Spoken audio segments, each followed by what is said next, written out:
It is a beautiful day to be me. I hope it's a beautiful day to be you. Welcome back to the podcast.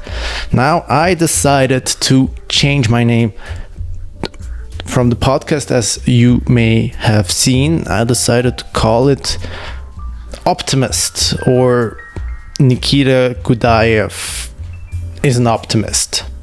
I'm still figuring out what I should call it because, this is being recorded on a Wednesday and you seeing it on a Monday, so I'm still thinking about it, but it will be something with optimist. And why?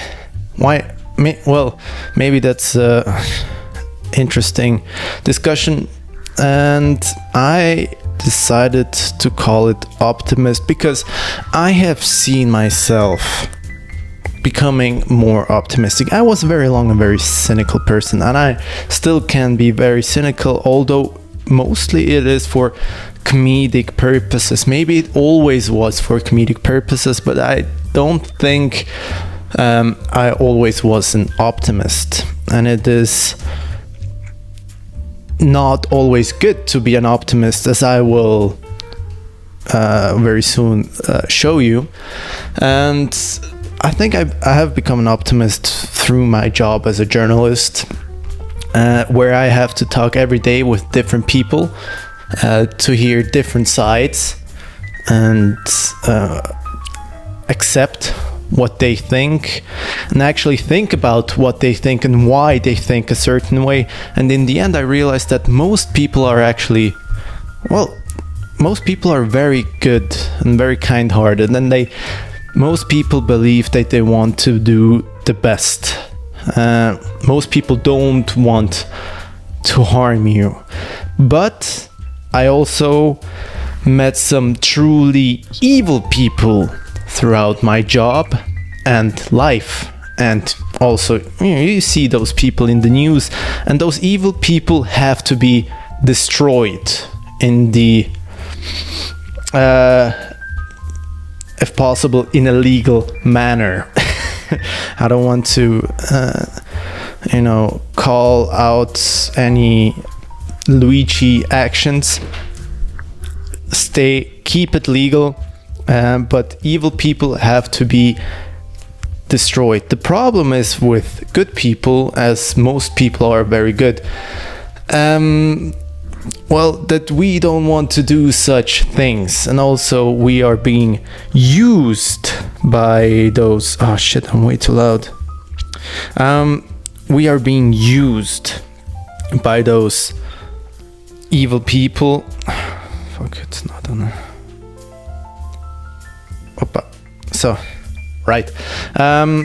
Sorry for that. Yeah, good people are being used by evil people. Good people are being exploited. Their good heart is being exploited, and the people who are being assholes. You see them all day in the media. They tell you, well, that's the way to do it. That's the game. Luckily, not everybody on this planet thinks that way, that we have to exploit other people and have to be manipulative to reach a goal. Because otherwise, this planet wouldn't exist anymore. There would be only fire and gunfights and murder and other horrific things, and that's not the case. Society is held up by those good people, that work hard jobs for little money. For example, nurses, also doctors. Doctors make good money, but the hard education they have to go through, and the hard first 10 years they have to go through to get to a certain position where they actually make money. I honestly don't know how they do it. And so it is not always good to be an optimist, as I have witnessed in my Morocco myself. I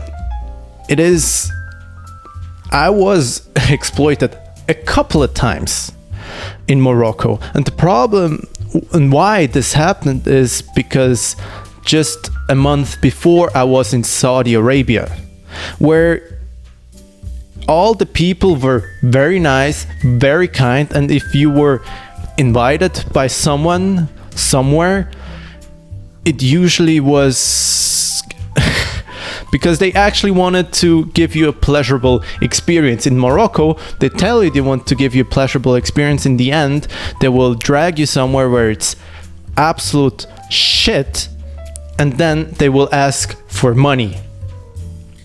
And well, I always saw the good in them, and obviously for them I was just a cash cow to be milked. My girlfriend was very different. She always saw it from far away, what they were doing. So maybe I am an optimist but also an idiot. But it depends on the country. So if you are in Morocco, most people will try to milk you. But that's actually also just in Morocco and in the big cities. Outside the cities, usually they don't ask for money all the time. Except one time we stopped on the road to look at some goats. We took some pictures, and this goat farmer came to us, and we thought, well, maybe he wants to show us one of his goats a bit closer, but actually just asked for money because we took some pictures. But these people are very poor, and we arrive with a rented car with obviously European money. So it's understandable. It's understandable to a certain extent. But if you have traveled, some places, people in some places it's better, in some places it's worse. And I don't want to say that this goat farmer was evil. He's just poor. He's not broke, he's poor. And yeah, so welcome to Optimist, the most optimistic and sometimes cynical show on the planet. And first of all, I'm very sorry about the last episode. The first time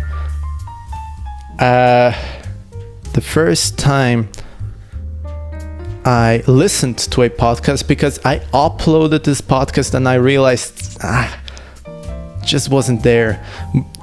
While I was recording the podcast, I just felt I don't have it. I don't have the flow. My articulation, which isn't very good in the beginning, was even worse. I made a lot of mistakes. It was just an unlistenable podcast, and I was very sorry for in the end uploading it. But I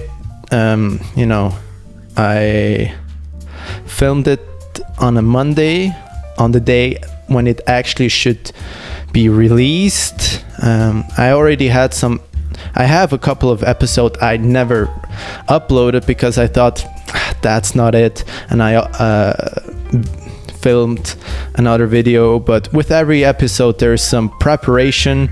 I have to film it, I have to edit it, I have to upload it, which is the most tedious part of the work. And this day I just didn't have the energy, and I had to upload it because my reasoning was that I now prefer continuity over quality, which I think maybe is still the way to go. Because if this podcast goes on, and I hope that it goes on, because in the end, I'm doing it for myself. I'm talking to myself. I'm in the room by myself. I don't, sometimes I hear from a friend that they like the last podcast, but in the end, it's it's a one-way monologue. So right now I'm doing it all for myself, and I hope that at some point I have those, let's say, 100 episodes, and this bad episode from last time, it won't matter anymore. But that's the kind of podcast I want to do. I just want to do a monologue and talk a little, maybe give someone some pleasure doing it. I want to comment on if for the people who watched my recent podcast or listened to it, that I talked about how watch collections are idiotic, and I have maybe already changed my mind just a little, because we men don't have a lot of jewelry to wear. Women have earrings, they have a lot of necklaces, they have rings, and for most men just wear their watch. So depending what you want to do for the day, maybe you want to wear a different watch, so it's okay to have a couple of watches. My problem is that watches tend to be extremely expensive because it's a luxury product, and I feel like you don't need to have an expensive watch. You should be happy with an inexpensive watch, and it's okay to wear an inexpensive watch as long as you like it, and generally if you have good taste, that helps. Taste shouldn't change with money. I think you should always strive for good change, but you can, and I actually think it's a must to adjust your preferences.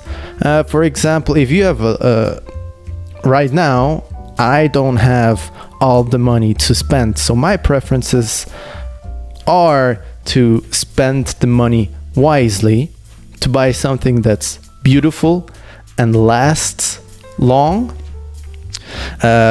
as in quality and style.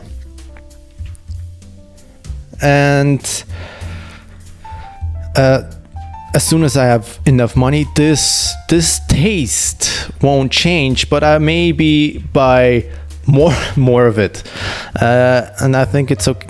You should always try to be happy with what you have and what you can spend. And for me, luckily, I can adjust this very quickly. If I have more money, I'm happy to adjust my spending, and if I have no money, I'm very happy to not spend at all, and then to be happy to buy what I can. I don't always need a Ferrari.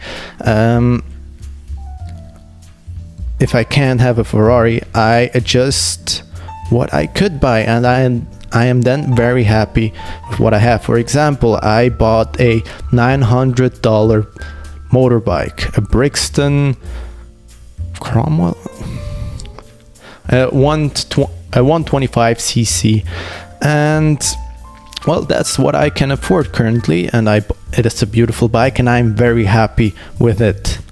And at no time I think I need a Royal Enfield or a Triumph. I look at them, I see those bikes, and I think that's a cool bike, but it's not like it's never that I look at those bikes and think, oh shit, my bike sucks. I never think that.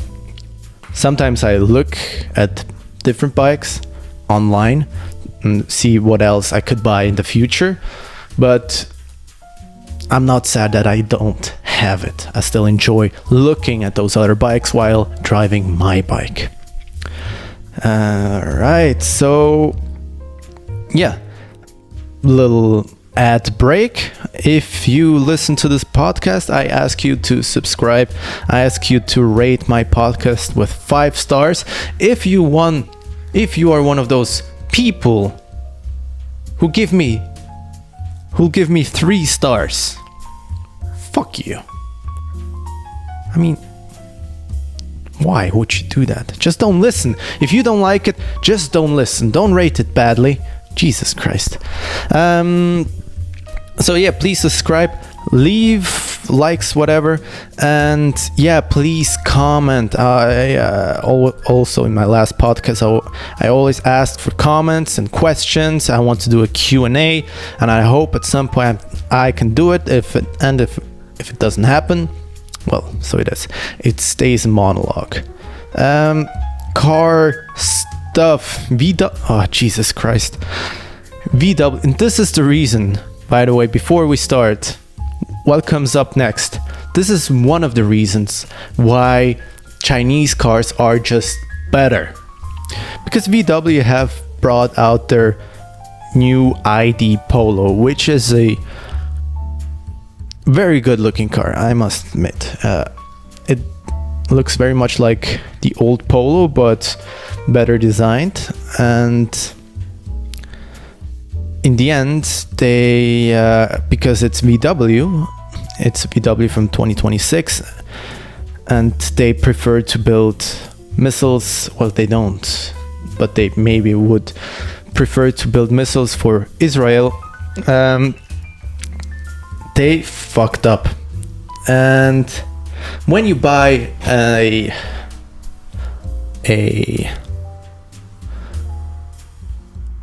VW Polo, you get all the functions. You get the electric seats and so on, all the extra features. They are built into your car. But when you buy the car, you have to buy them extra. So you buy a car, a VW Polo, and in the seats that you already have inside the car, there are heaters inside it to heat your little butt in the winter. But you still have to buy it separately on the screen. Why would you do that? Why not just make the car like a tad more expensive? And I'm not even sure if it's a subscription. BMW wanted to do this, and I think, and they turned it back. But I think Mercedes had as well. Yeah, all the German cars, they're thinking about putting subscriptions inside your car for your heated seats. And China just brings your car, and it has everything and more than the Germans, and it works better, and it looks better, and it's cheaper, and it's better quality. And you just think, yeah, of course those Germans fucked up. Honestly, now at a certain point they deserve to go under.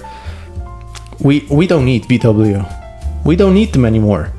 They were once the car that they sold the most cars, and they had their term.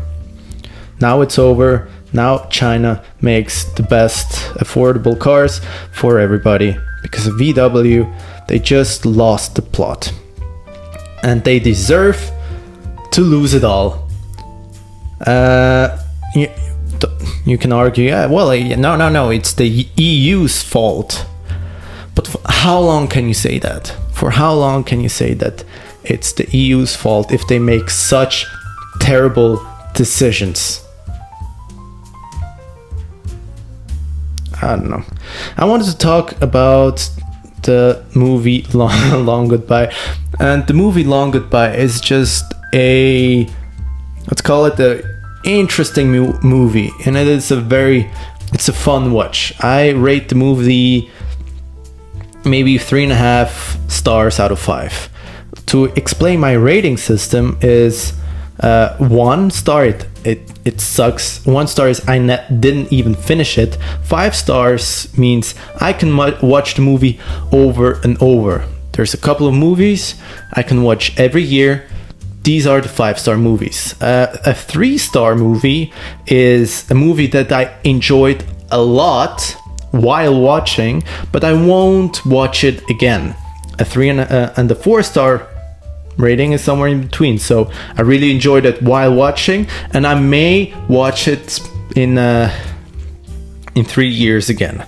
So this was maybe a 3.5 star movie, A Long Goodbye, and it was made somewhere in the 60s, I believe, and it just showed how the mentality was a little bit different back then, because there's something so we there's an interesting thing about this movie. So we follow Marlowe, and he's a private eye, a private detective, and his friend comes around and tells them, I'm in a bit of trouble, you need to bring me to Mexico. And Marlowe is like, yeah, no worries, you're my friend, probably what you did isn't too bad, I will do it, right? Which, you know, is a very beautiful thing, because he didn't ask any question. He's like, yeah, you're my best friend, whatever you did, I will help you. Whatever you did can't be that bad. You may be in a bit of trouble, but you know. And then the whole story unfolds. Suddenly his friend dies, and his wife is dead, and some gangsters come around his place, and there's always, and detectives come to his apartment. And while all this happens, when all those people come to the apartment, for some reason his neighbors are 5 beautiful young girls who always stand outside with their tits out and do yoga.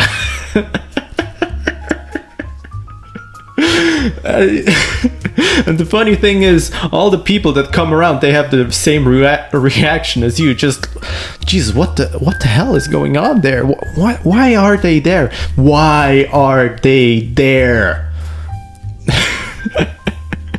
And you always think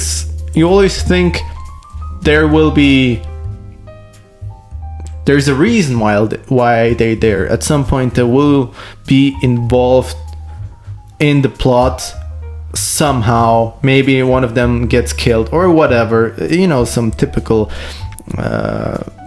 old movie stuff. You know, the women usually die for some reason, and it never happens. They are just passively there with their tits out, stretching, and you just ask yourself, why? Maybe it is some kind of metaphor that he's some old school dude and he doesn't go with the times. Maybe there's something, but I just think the director thought, let's put in some eye candy so people will still watch, because it is a very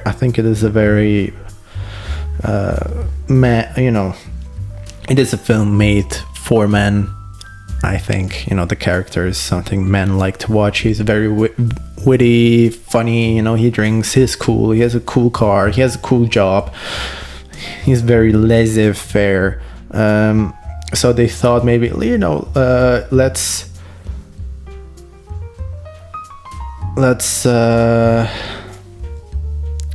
put in some tits. So that change. It shows a lot how we have changed as a society, because you could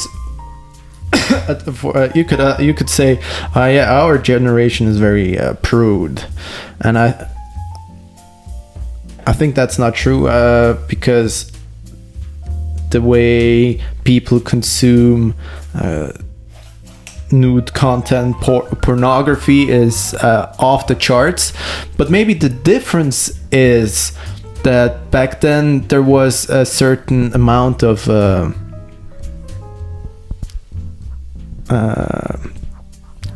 public nudity or just open sexuality that we don't have nowadays, because it's all in secret on the internet. You know, people people aren't very open in public, men and women. It's all on the internet, you know. People, Instagram nowadays is just one slut fest.